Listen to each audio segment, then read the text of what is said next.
All right, everybody. What's up? It is time for episode 10, the big 1-0 of Dave's R&R Rambles and Reviews with your host here, Dave. We've got another quick episode for you. We're just cranking out these quick episodes starting off the week with a big one here. We've got some sad news in the wrestling world, and I'm going to give you my prediction for the Stanley Cup, which starts on Wednesday. So we'll start with the wrestling news. Um, Sadly, this is something that's happened multiple times. Jeff Hardy got a DUI. He's got multiple now. He's been known to have problems with alcohol and drugs.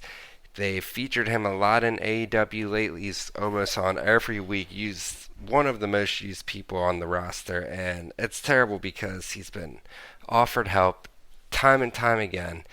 WWE offered to send him to rehab. He refused. That's what the main reason he left WWE after some questionable things that he was doing at a house show. He just randomly walked out of the crowd.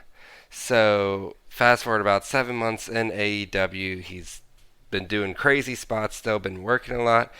Got a DUI, and the report just came out about an hour into this recording that he had a blood alcohol content of 0.294.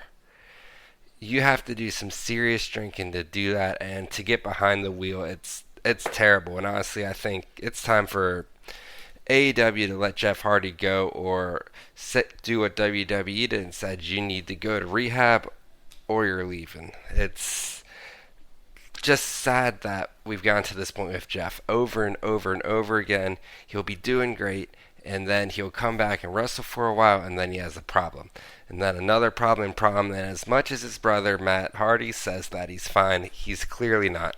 He's out there driving with a .294 alcohol content, and you can't have that. He's not only endangering himself, but every other innocent life out there that he could potentially harm driving under the influence.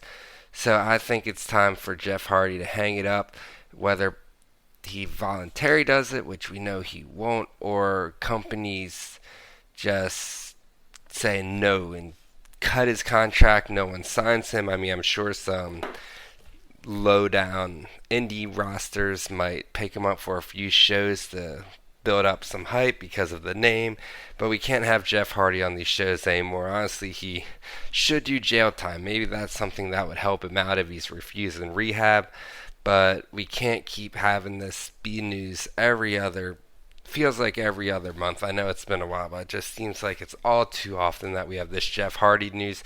So I really hope Tony Khan makes the right decision here and offers to send him to rehab, because I'm sure WWE won't, even though they usually offer former employees. They've offered Jeff before and he said no.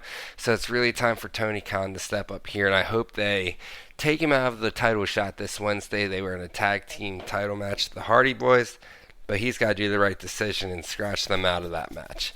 So Jeff Hardy, this is the final straw. It should have been the final straw a long time ago. We can't keep having this. Get him out of there. No more wrestling for him, because it seems like it's either sober or wrestling for him. You can't have it both, sadly. We'll flip it over, though, to the NHL. We've got, honestly, this might be the most anticipated Stanley Cup we've had in a long time. We have the Tampa Bay Lightning, who I like to think of as the villains. They kind of cheated the system the other year, but they're on a 2-year winning streak. They're going for the three-peat, which is not being talked about enough. That's unheard of, especially in hockey, where dynasties haven't been at the forefront in a long, long time. And they're here about to do a three-peat. If they can beat who's arguably been the best team in the NHL this year, the Colorado Avalanche. Since the season started, the Avalanche have had such a dominant season. They made quick work of all their opponents in the playoffs.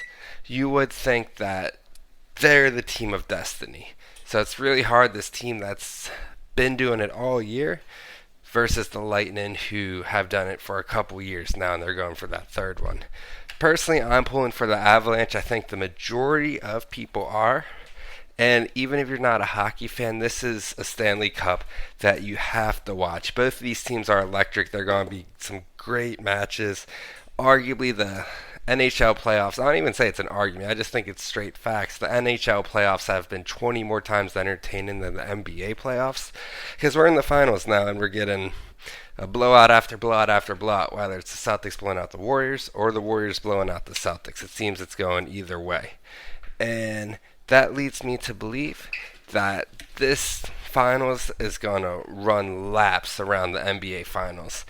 So going into the bets, I'm pulling for the Colorado Avalanche. I'm not a big Lightning fan. And I want to see something new. While it would be cool to see a three-peat Avalanche, they were pretty dominant last year, then lost it this year. I want to see if they can go from front of the league to bottom, or sorry, beginning to end as the best team. So I'm taking the Avalanche in the series. Now, there's not a lot of juice on them in this series. It's minus 185, so we're going to stay away from that. But I'm going to pick the Colorado Avalanche to win 4-2. The odds for that are plus 425. The Lightning are a good team. Not a good team. They're a great team. That's why they're in it for the third year in the row. That's why they've won 2 championships. They're not going to go down 4-0. I don't even think they're going to go down 4-1. They're going to put up a fight and steal a couple games here. So I'm also going to take the over in games in this series at 5.5. That's minus 130. So that's a little less juice than that plus 425, but that gives us some insurance in case the Lightning can somehow pull it off in the series, which isn't really unheard of. They're such a good team for a reason. I mean, I could see them winning this in 6 or 7. I'm going Avalanche, but I'm taking the over 5.5 as some insurance.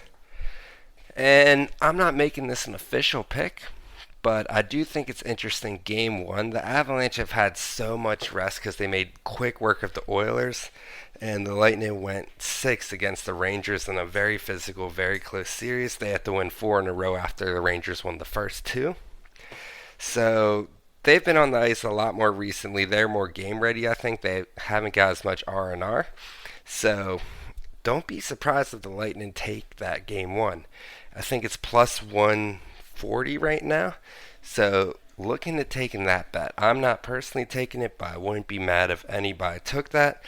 But like I said, we're going Colorado Avalanche 4-2 at plus 425, and I do think the series will go over 5.5 games.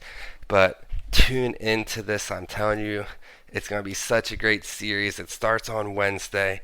Even if you're not a big hockey person, I promise you these two teams are going to deliver and could turn you into a hockey fan. So that's what we have for this episode. There's our bets for the Stanley Cup. That'll be as entertaining as can be. And we had to go over that Jeff Hardy news, as sad as it is. And we'll see what Tony Khan and AEW does. Thank you for all the support you've shown. We've hit the big 10, the double digits. Keep on supporting, keep on liking, subscribing, downloading. Follow on the Twitter and Instagram at Dave's R&R. Maybe we'll get out another episode or 2 this week. We'll see. But take it easy and have a great week.